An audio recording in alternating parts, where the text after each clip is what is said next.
Oh yeah, what's up everybody? Frank Red up in here. Once again, another show. Live and direct in your ear. This is in the Dungeon program. How y'all doing out there? I want to thank you once again for stepping in.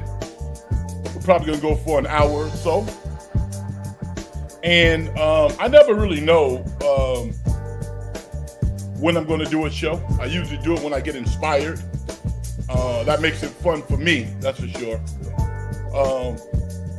But I'm very, very inspired to talk to you all tonight because a lot is happening in the world of sports, and I want to tap in and get your opinions on that. A lot of times throughout the week, I'll just kind of converse back and forth with folks on Twitter, X, with regard to what's going on. But there's some real big news that took place today from the 49ers camp. They decided that Sam Darnold was going to be the number 2 quarterback behind Brock Purdy, which means that Trey Lance, as we currently speak, is the number 3. And that's all good.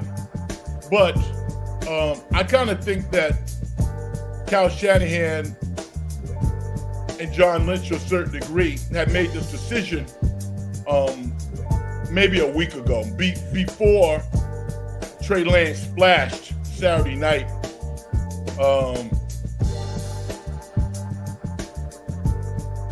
against the Broncos. I had to think for a second. Who did they play? Yeah. I think that they had written a script, and Brock Purdy was going to be number 1 as long as he was healthy, and he's clearly healthy. And Sam Darnold was going to be the number 2 quarterback. Brandon Allen hasn't even played because he doesn't have to play. I mean, they know what he can do. He played backup quarterback in Cincinnati last year, so I think they feel comfortable with him. And then you have Trey Lance, who is really a wild card in a lot of ways.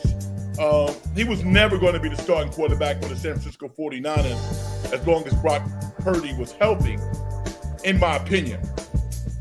He flashed, and he showed some promise that people thought that he had, including the 49ers when he came out of South Dakota State.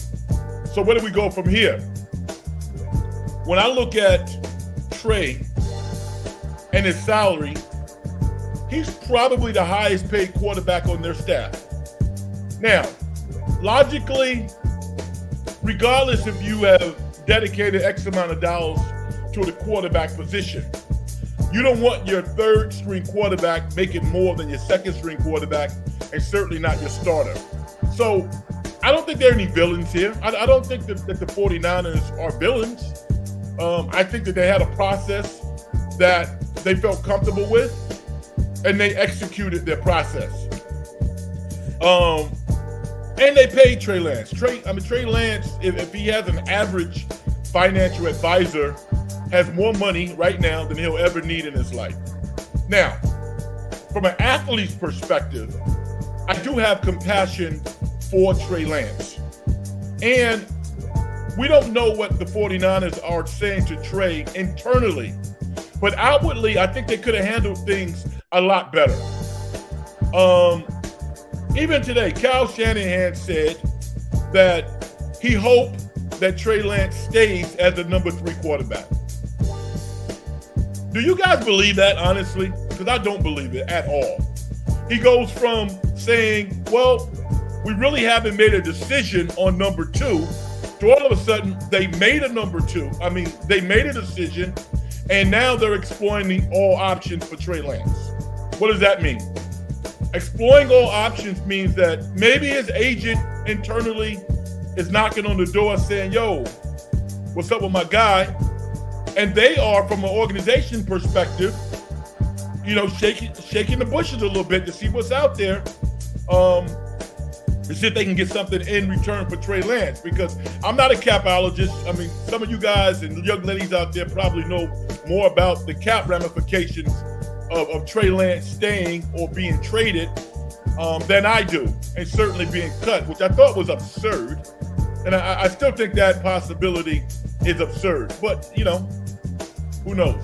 if the 49ers cut Trey Lance, this is beyond a bad move. This is a colossal cluster, you know what? Because they paid him, what, $15+ million already? Probably more than that. And to make a statement by cutting him, it says that he can't even make you a ball club after 3 years. That would be nuts. So they're out there. They probably already have, some trade partners who they've been talking to. And, we'll see what happens, But from Trey Lance's perspective, I hope he gets traded. I really do. And there's no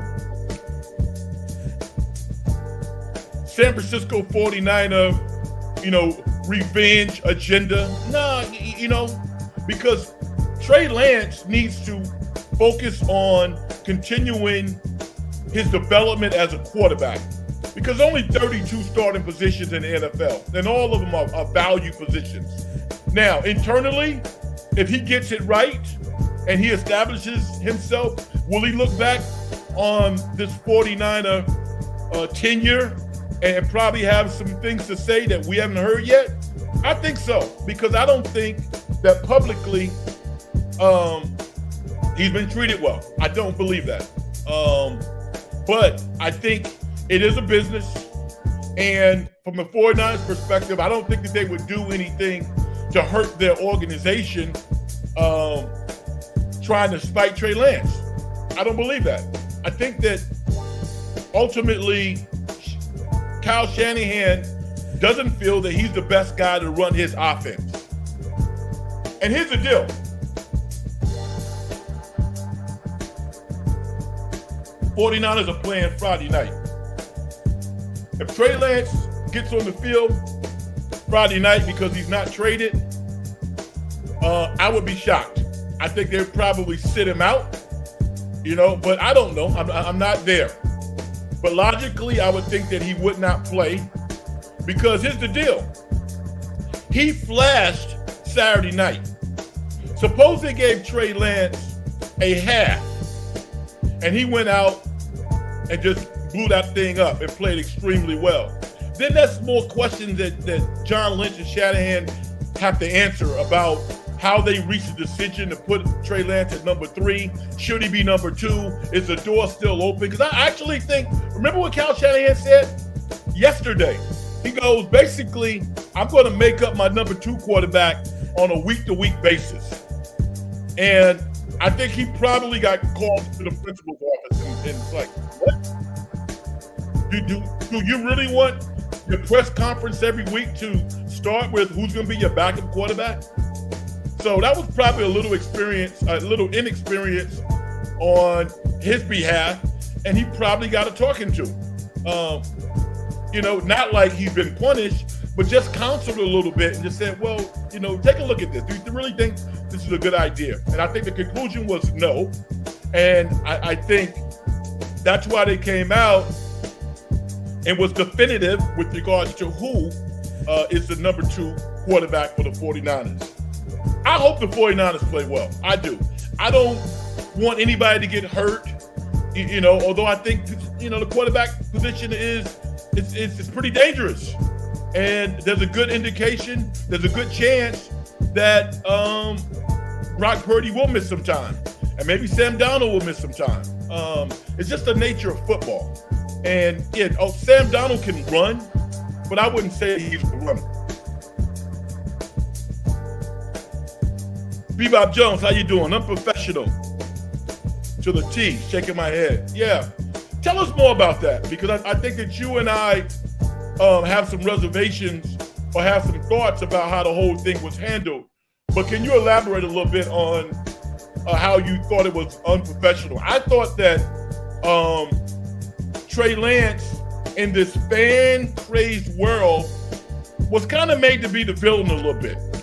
And I'm disappointed in some of the coverage that I heard throughout the entire preseason. I mean, if we didn't know better, you would have thought Trey Lance was a complete, utter bust. And he's far from that. He just needs an opportunity to play.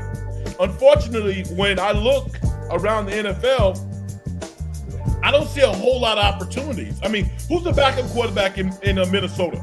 I would love to see him play behind Kirk Cousins. That's a team that I think, okay, he's from that area. He's playing inside. Kirk Cousins is probably on the downside of his career, at the very least financially. I think he can still play, but Minnesota appears to be a location that I think Trey Lance could possibly work. So if you have some more suggestions, let me know. And at the same time, maybe he won't get traded, which would be really bizarre. I think the only way that Trey Lance will be in a 49er uniform is, A, they stepped to him and said, will you restructure your contract? He's not doing that. No way. I can't see that happening. And the teams that the 49ers are potentially negotiating with are playing hardball with them. And what they're offering the 49ers would be embarrassing when you consider what they used to get Trey Lance and the amount of money that they've already paid him. Now, beyond Trey Lance causing more controversy about playing well, I also think that, Bosa's not in camp, and they got to sign that guy. So, they're trying to figure out a way to get enough money to sign Bosa.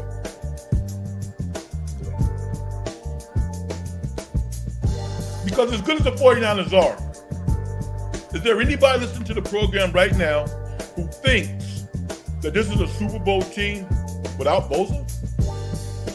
I don't think so. I really don't. And I think he's steadfast on being the highest paid defensive lineman in football. I think he deserves it. And, the 49ers are going to have to pay up. So there's a lot of things in the air. There's a lot to read into Trey Lance. I won't even use the word demoted. I won't say that. I would say there's a lot in the air concerning where Trey Lance is slotted in the quarterback room for the San Francisco 49ers. But I give him a lot of credit because I don't know if I was his age, I would be as mature and as professional as he has been. I would hope that I would be. Maybe I would be. Certainly he comes from a football family. I think a lot of folks have probably been in his ear teaching him that, this is just professional sports. It sucks. This could have been handled better, but keep it professional as long as you can, and hopefully things will work out for you. Vicky, how are you? Thanks for stepping in the dungeon. I really appreciate you. And always interested in your thoughts or just listening to the program. We were talking about Trey Lance being told that he's going to be the number 3 quarterback for the San Francisco 49ers. I think that opens up a ton of possibilities with regards to him being traded. Can't see him being cut. That would be just absurd to me. But I could certainly see him being traded. One of the teams that I've thrown out there are the Minnesota Vikings. Maybe there's another team. I'm not quite sure. Bebop Jones, Kyle saying number 2 won't be announced till week 1. Then drops this bomb that the media today on the media today. Also during the Raiders game, his play calling was bland. Didn't play to Trey's strengths whatsoever. Bebop, you and I can have a meal together, dude. Yeah, because I was on that, a previous podcast. I totally agree with you. Remember against the Raiders when, Trey got rolling a little bit. It's 4th and 1, and as opposed to getting Trey to the edge, he hands the ball up for a dive play, and the 49er gets stuck. I was like, what the hell is that? So I'm with you. There's a lot of conversation around what Trey doesn't do well. And when he screws up, it's literally like an earthquake just took place. I mean, that defensive play, even Saturday, that defensive play that lineman made, that was a great play. That was an excellent play. And then supposedly the same thing happened to Brock Purdy in practice, I believe on Sunday or Monday. So, yeah, Bebop, I agree with you a lot of what you're saying, man. I don't think he was put in the best position to play. I mean, not to play, to shine. I totally agree with that. SG, what's up, brother? How you doing, man? Thank you, man. Appreciate you. I'm doing great, man. I actually had, kind of a rough day today. My day didn't go as well as I would like. But it's called life, you know what I'm saying? I've talked about it. Thoughts on Donald being named over Trey. So let me finish my thought about, my day didn't go great, but that's okay. I felt like I had to get on the mic because this is a real diversion for me. It really is. It brings everything into focus, gives me a chance to kind of decompress a little bit and talk to folks who I really admire. And you might say, how do you admire us? Well, you don't know us that well. No, I do. I really do. I mean, to show up and listen to me, take some time out of your lives, and I really appreciate that. I say it a lot because it's true. But yeah, so yeah, this is a great diversion for me. And at the same time, there's a lot.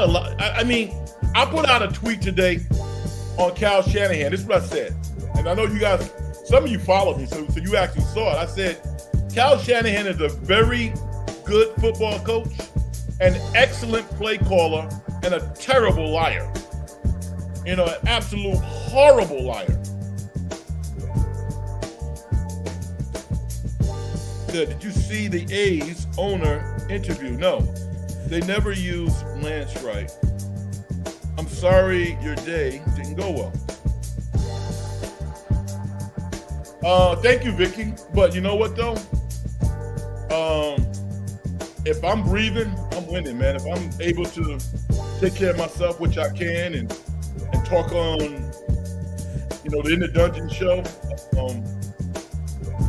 Hey, I'm looking forward to tomorrow because I know tomorrow's gonna be better. So, no, I didn't see the A's owner interview. I'll look for it now. I don't know what he would have to say that would, change how I feel about what he has done to the Oakland A's fan community. But yeah, I'll check for that. What did he say? Did he say anything interesting? SG, I will restate what I said. I really have no problem with Sam Darnold being named the number 2 quarterback. I think Kyle Shanahan feels comfortable with him. And there's really nothing that Trey Lance can do except continue to show improvement and to play well and get to a community and an organization that's going to give him a chance that loves him. Because, Kyle Shanahan has a real fixated view on how he wants the quarterback position to be played. Now, there's so much irony. And here's the irony. Kyle Shanahan is a very good football coach. He's an excellent play caller. But during his tenure here in San Francisco, his quarterbacks have gotten hurt. Why? Because he wants those guys to survey the entire field, to be in the middle of the field where defensive linemen from the left and the right are closing in on the quarterback, ready to lay the wood to him. And you can argue that Brock Purdy's injury last year was kind of a freak incident, but not really. Not really. Those guys are trying to block down passes. They're going to twist fingers. They're going to crunch elbows and slam quarterbacks down to the canvas. Do you think that Sam Darnold is going to be able to elude defenders? I don't think so. And I don't think Brock Purdy can either. I think As long as they can keep Brock Purdy upright, then they got a chance. But it wouldn't surprise me if the 49ers will find. It wouldn't surprise me if the 49ers found themselves looking for a quarterback at some point this year. And I'm not hoping that happens. I hope it doesn't happen. But the way that the quarterback position is played in Shanahan's offense, he has to stay back there and survey the field and not run a lot. So we'll see what happens. The owner said it was Oakland's fault. Oh, yeah, okay. Thank you, Vicky. Let me ask you this question, Vicky. If you're the owner of the Oakland A's and you want to be in Oakland, is anybody going to stop you from doing that? I don't think so.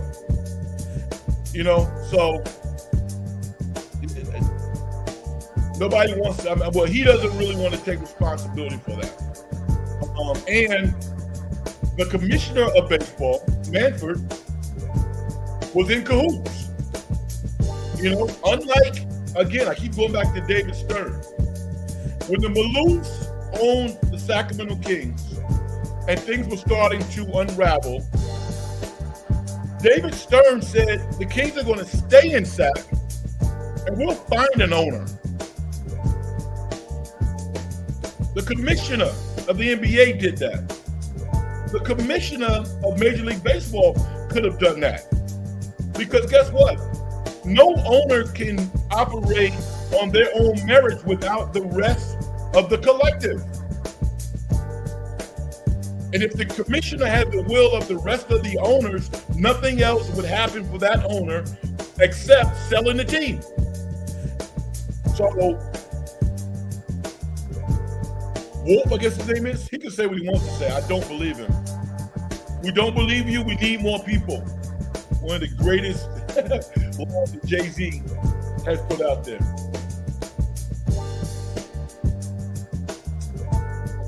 Vicky said, no, you don't believe him, and I would tell. I totally agree with you. I totally agree. Unfortunately, I think we're way down the road now. I think the A's going to Vegas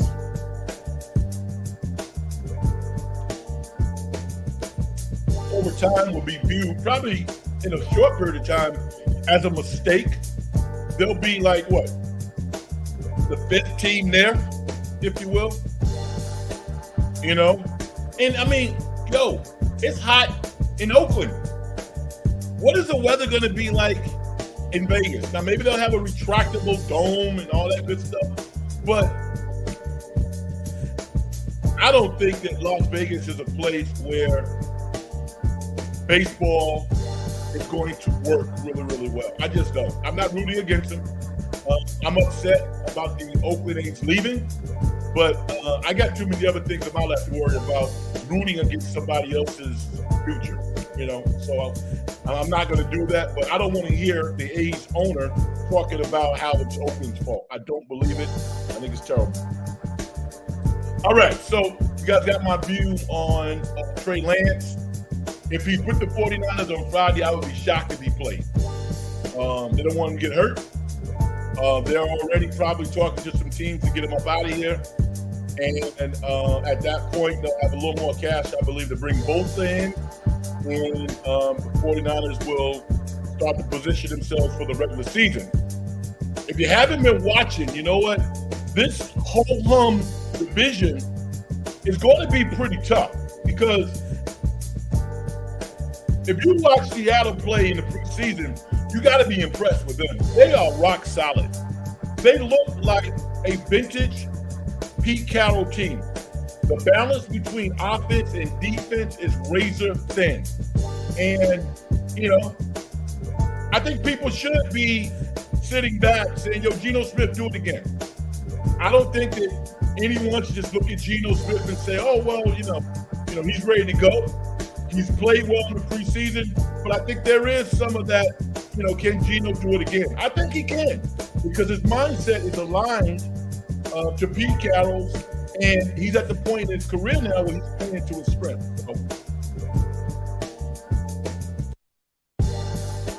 SC, this is a great question. How would you rate Brock Purdy on a scale of 1 to 10?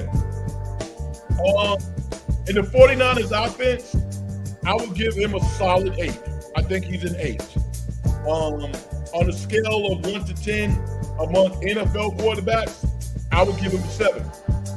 And the reason why I would give Brock Purdy a 7 is because every offense is not the same. But I think in the 49ers offense, he's a solid 8. Some people might rate him higher than that. I think when you have inclement weather and it's cold, and that affects the passing game, and he's going to have to run, and he's going to play against some of the best defenses and also the NFL, he's going to have to make some physical plays. And I don't know if he can do that. Certainly a good quarterback, but when I look at the landscape of the NFL, I would give him a 7. As a member of the 49ers, I would give him an 8. How do you feel about that?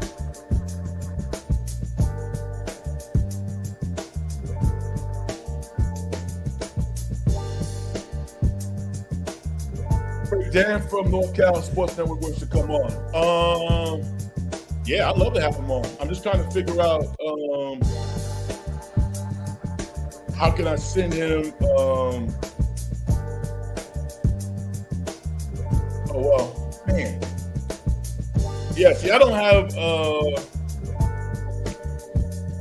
a producer or anything. What can I do?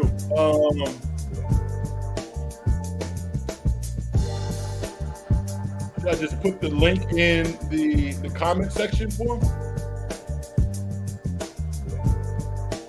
Hey, Dan, let me know. Should I just put the link in the comment section and we just kind of trust the people we have on, and then you can just grab it and come on?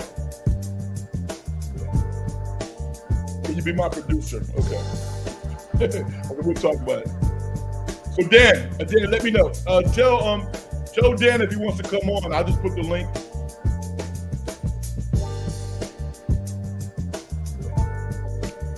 Everybody who just came over from North Carolina Sports Network, I really appreciate y'all. Thank you. I appreciate it. We're chopping up about the 49ers and Trey Lance.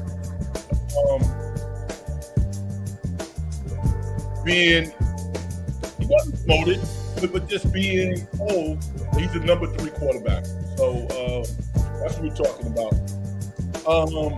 I thought last night Hard Knocks was the best one. I really liked how that show was produced last night. I also thought that Robert Saleh in week 2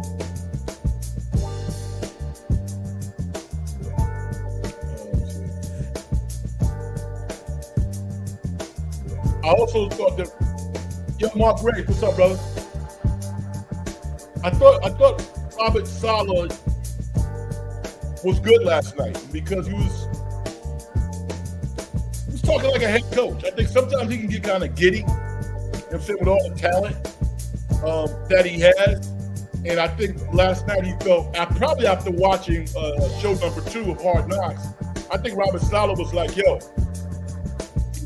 I got to get my Belichick on, my Bill Parcells, or something like that, because, he was a little too giddy. I thought last night he brought it home a little bit because the NFL is great because every game you got to line it up, man.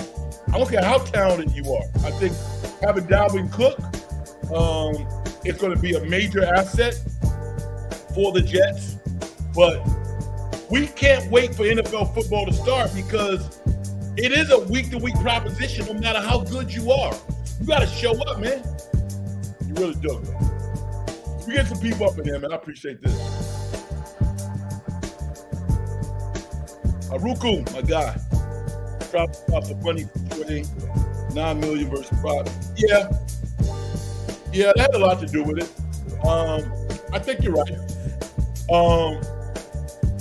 Psychologically also, you can talk about the money, and there's the Bosa factor because if they can get $9 million off the books, that's more money to give Bosa. But at the same time, do you really want somebody who you consider to be less than your number 2 and your number 3? I'm sorry, and your number 1, making more money than those guys combined? I don't think you want that to happen. So, but stop lying then. Stop lying.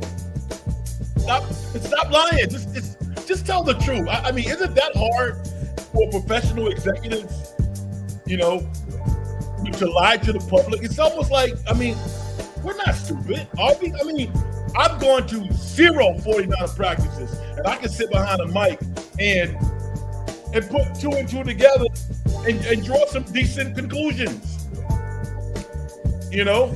I think they had it right. And then all of a sudden, Trey flashed Saturday night, and Kyle Shanahan was like, oh shit, this guy's gonna wreck my plan. And all of a sudden, Trey Lance was the talk of the town around the NFL. And maybe that 4th round draft pick that the 49ers had been offered, maybe it turned into a 3rd round pick. I don't know. I'm reaching a little loud. Let me turn it down a little bit. Thanks, PK. How's that? All right, we got my man Tyler's in here. It says Southern Cal and Stanford to the ACC is, pretty near and done. Yeah, man. I agree with you. And I'm going to say this about that, Tyler. That was a vintage power play. That's what that was. I mean, you're talking about politicians, big time boosters getting involved in that decision, because there's really no reason why the ACC should consider Cal, Stanford, and SMU, with the exception of, okay, they're all excellent, universities, and the academic alignment is definitely there. However, do you really want to be a student athlete traveling across country every week or every other week? I don't. And at the same time, here's the other problem I have with it. I don't think any of those teams are going to be competitive. Cal's not going to be competitive in the ACC unless they say, you know what, we're going to turn things all the way around and actually, hold people's feet to the fire. And Stanford, I love Stanford. I love Cal. SMU's a great. I mean, some of what SMU had to do is be competitive back in the day. I mean, 3 mighty academic institutions playing against North Carolina State, Clemson, Florida State. Are you kidding me right now? And just to get into the ACC, SMU's already said we don't need any money for 5 years. What kind of deal is Cal and Stanford striking? Seems bizarre to me. It really does. Yeah, anybody who's listening to the show right now who has not subscribed, please do. I appreciate you. Romo, thank you, brother. I appreciate you, man. Anybody, yeah. We're on a faster journey now to 100 subs. How many do I have now? What? High 80s?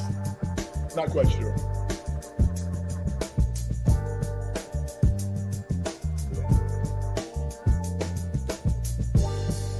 Bring back the swag. Dad said, "Bring back the swag." That stuff. Yeah, you know what? I was back in the day, right? Arkansas on those teams, Texas Tech. I think some of those teams in there. Yeah.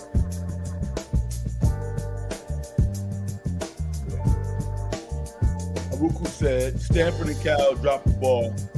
They're desperate, panic mode." Yeah, you know what? I mean, I agree, man. I mean. It's not my millions, but when I look at it, I think it should. I mean, when I hear the word Pac-10, Pac-12, it resonates with me. Thanks, SG. As an East Coast guy, turning on the Rose Bowl. I mean, the Pac-10 was ingrained in my mind. To see that thing just go away. And have these West Coast teams travel to the East Coast to be a part of a league, it's crazy.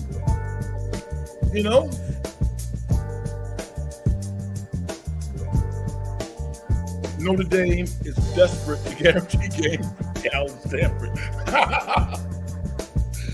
Exactly. You know, exactly. And you know what? A lot of Notre Dame fans like Cal and they like Stanford because they might work together and they have same values and all that stuff. So I get it. But as a college athlete myself, if someone came into major college sports trying to survive that first year, then I figured it out, and I was like, wow, this is fun. And I was, above average student eventually. But that first year, as a major college student athlete, for a lot of first generation college participants, that's tough. And nobody's really talking about that. Nobody's talking about it.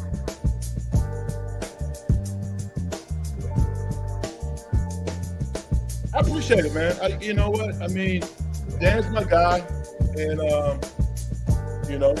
anybody who checks out the introduction program, I really appreciate it.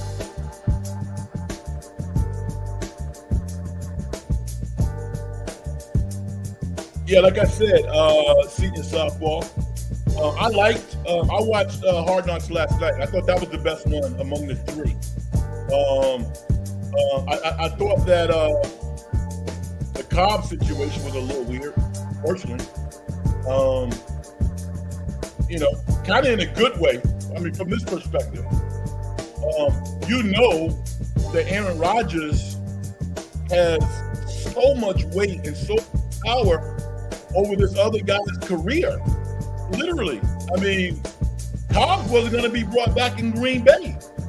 And Aaron was talking about retiring, that he said, okay, I'm going to come back.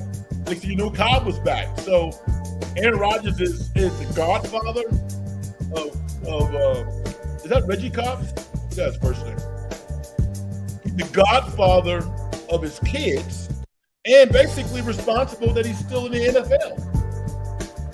So what are we looking at? $3, $4, $5 million that Aaron Rodgers is basically just giving the nod and say, yo, hook my boy up. I wish I had friends like that. I don't have friends like that. I wish I did.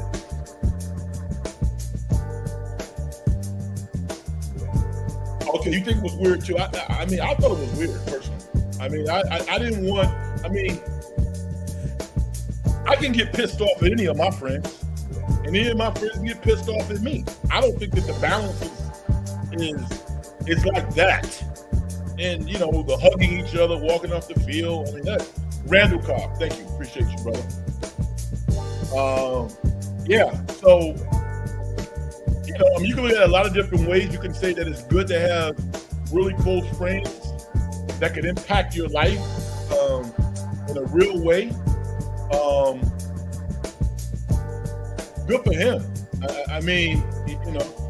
Like when I hear people talking about having a lot of children, like Salah had 7 and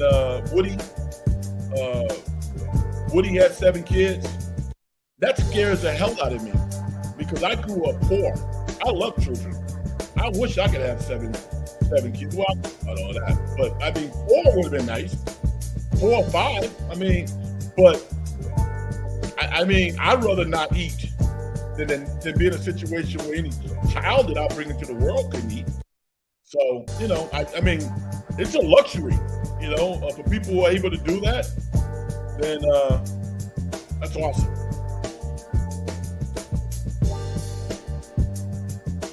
You guys are kind of talking among yourselves, a lot of folks. What's TJ surgery? What is that?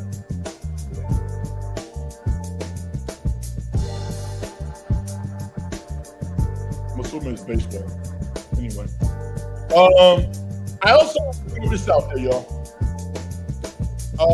You have the James Harden deal saying he's not going to go back to Philly.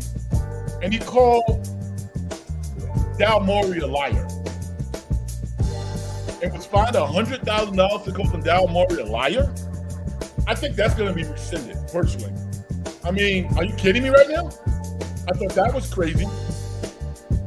And I don't think it's going to work out for either side, because we've seen James Harden basically be a weekend in Vegas from putting on about 30 pounds. We've seen that before. And he has his sweatsuit on, he starts to take everything off, and we're like, yo, what's up? So, I mean, how do you fix that? I mean, it's $35 million. It's guaranteed. He's going to get paid. That's a mess. That's a mess, because you have a new coach coming in, supposedly want to, kind of change things up. And one of your best players in Harden is not on board. I don't think that that's going to work out for either team. I think Philly handled that thing poorly. And I wouldn't have given him the max, but I would have offered him something. I would have offered him more than a 1-year deal, maybe a 3-year deal, something respectful like that. But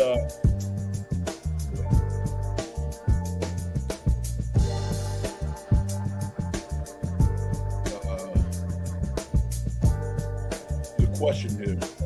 Okay, let's get this in there. Hey Frank, how much run do you think Kerr gives TJD this season?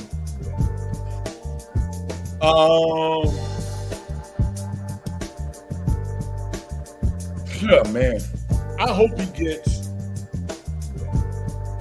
15 minutes a game, but I don't know about that. I don't want to put a number on how much Jackson Davis plays. This is what I want. I don't even think that he has to be in the rotation. This is what I hope. I hope he gets an opportunity to play, and when he does, he's mature enough to play well and deal with the inconsistency. Just flash, man. I just want him to flash, and he's probably not going to get consistent minutes when you look at Saric there. Saric is a beast. He's a real player. You got Looney. You got Draymond playing some center.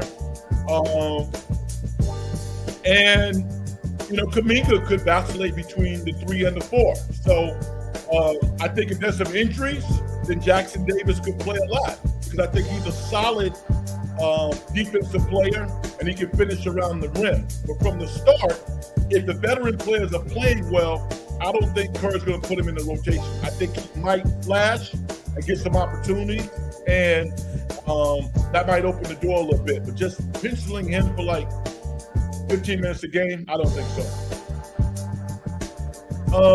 I thought about this as well. JaVale McGee gets waived by Dallas. I thought about it. I mean, it's a nice story. JaVale certainly knows the Warriors organization. He's a good fit. And at the end of the bench, when you got a guy like that who can still play, I believe, then he's not a bad 14, 15 man. But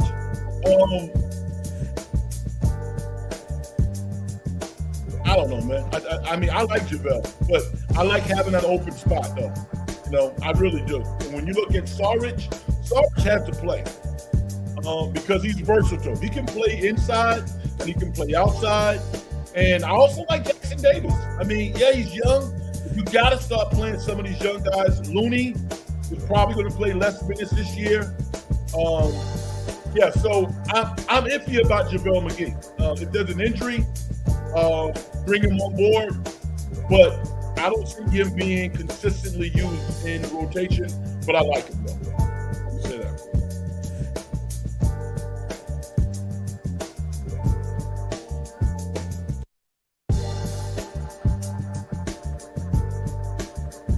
Stop playing, man. Stop playing. Right, exactly. That's not going to happen. Now, here's a goodie. I'm glad that Steph Curry is feeling comfortable talking his you-know-what, because he wasn't always like that. Steph was deferential to a lot of people that he did not need to be deferential to. So when he was asked by Gilbert Arenas this week, is he the best point guard of all time? Basically said he was. And said who? Between me and Magic. Now, Michael Jordan chimed in and said, Magic is the best point guard in the history of basketball. Steph is the best shooter in the history of basketball. Both true statements. Now, Magic Johnson is my favorite player of all time. So when I hear stuff like that, my ears start to percolate. So I did a little research before I got on the show tonight. Magic Johnson retired in 1992. Stephen Wardell Curry was born in 88. He was 4 years old. So Steph never really saw Magic Johnson play basketball. Yeah, you can watch the tape. You can talk to your dad, but he never really saw Magic play, right? Did you know that Magic Johnson won? Take a guess. Magic Johnson won 74% of his games. Magic was 32 when he retired. When he contracted HIV, Magic Johnson was 32. He had like 4 or 5 good years left. Do you know what Magic would have done to the assist record? We wouldn't be talking about John Stockton. We like John Stockton. But come on, man. Come on. Steph Curry is my second best player to watch in the history of basketball behind Michael Jordan. I love watching Steph. Love him. I think Steph's impact on the game has been bigger than LeBron's. People are crashing their cars now, some of them. And I have so much respect for LeBron. But aesthetically, love watching Steph Curry play. Love him. Love watching him play. But Magic Johnson won 74% of his games. Know what percentage Steph won? 65. But there is a clear difference between 74 and 65. Now let me say this. I met all of my idols. I'm a lucky dude. I had a 5 to 10 minute conversation with Tracy Chapman in San Francisco, talking to her about sampling one of her songs. And she was nice enough to give me her publisher's name. She said, I think it's called Purple People or something like that. I first met Magic Johnson at Fordham. Then I met him several times when I was covering the Kings. Listen, look at the tape. Michigan State played a pretty good 2-3 zone. I mean, can you imagine Magic Johnson now playing zone as a point guard? Because zones were not allowed back then. And Magic Johnson is every bit of 6'9". He's 6'9" with long arms. Here's another fun fact about Magic Johnson that you won't know unless you've seen him play. Magic Johnson's post game was elite. Magic Johnson was one of the best post players in the NBA. He had the second best hook shot behind Kareem. Yes, I'm watching Hard Knocks. Yeah, I am. I actually talked about it, and I said that I thought show number 3 was the best that I've seen so far, and I thought the Randall Cobb thing was a little weird. And only because I've never had a friend who could change my life like that. You know, to put millions of dollars in my bank account and give me the freedom to just go out and live my life like that. Because I mean, just being connected to Aaron Rodgers, Randall Cobb's gotten another 3 years. What? Making what? What's he making? Probably what? $2 million a year? $3 million a year? Can you imagine that? You know, wife look real happy. She's pregnant, gonna have another kid. Everything's all good. And Aaron is the godfather. Not bad, man.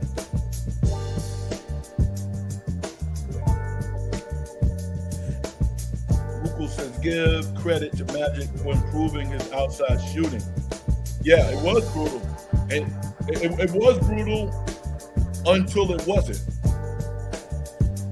Oh my God. Magic's hook shot was crazy. It was outstanding. And people look at Magic, the businessman. Nah, listen. Steph's not a better point guard than Magic Johnson, to me. You can argue, maybe definitively, that Steph's impact on basketball was just as big as Magic, or even bigger. It's all good with Steph Curry, as far as I'm concerned. But when you start talking, and Steph is number 2 to me. He's so spectacular. He's so awesome. I would give him number 2. But I haven't seen anything like Magic Johnson. It's not. It seems unreal. This dude is 6'9".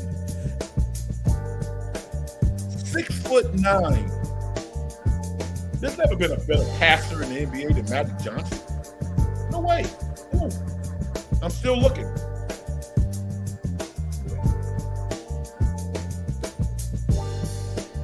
All right.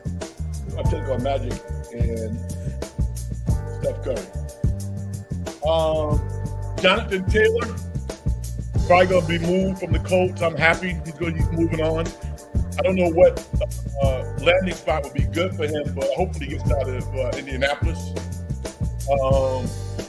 I expect Nick Bosa to be signed within the next week or two, certainly by game 1. Mark says Magic's vision on the court was unreal. Yeah, it was. And here's the thing about Magic, and I think this probably applies to Stephen Curry as well, but Steph just does it differently. Magic was very demonstrative on the court to his teammates with regards to making sure that they were doing their jobs. He had no problem letting the guy know that he was upset when they weren't doing their job. Steph Curry is a really, really tough guy. But his demeanor and his way of operating is a little different, a lot different actually, but probably just as effective with his teammates because he's a flat-out winner. So I think equally both of those guys were able to rally their teammates, but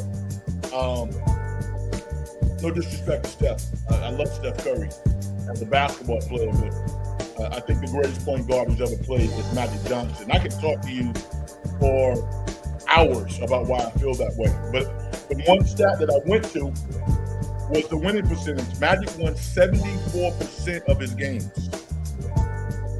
That's crazy, but that was the case. And like Haruku said, he improved his outside shot. He was an 80-plus free throw shooter, probably around 83, 84, 85.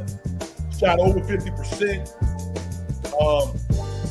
The best rebounding point guard in the history of basketball. He was a better rebounder than Russell Westbrook.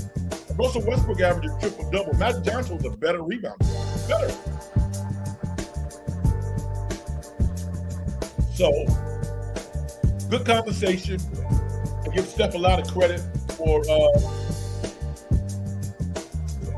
speaking his truth and not holding back. I love the fact that he did that. Let's give a shout out to Asia Wilson also. Some of you out there might not watch WNBA. I'm all over it. What these women are doing now is unlike anything we've ever seen. It's a good watch. It's better than a good watch. The Liberty and the Aces are two excellent teams. The Sun is good as well. But, I mean, Angel Wilson is just a bucket, man. 53 points. Surgically just took the Atlanta Dream apart. And guess what? We got two more diamonds coming in. Caitlin Clark is going to have a masterful college season at Iowa.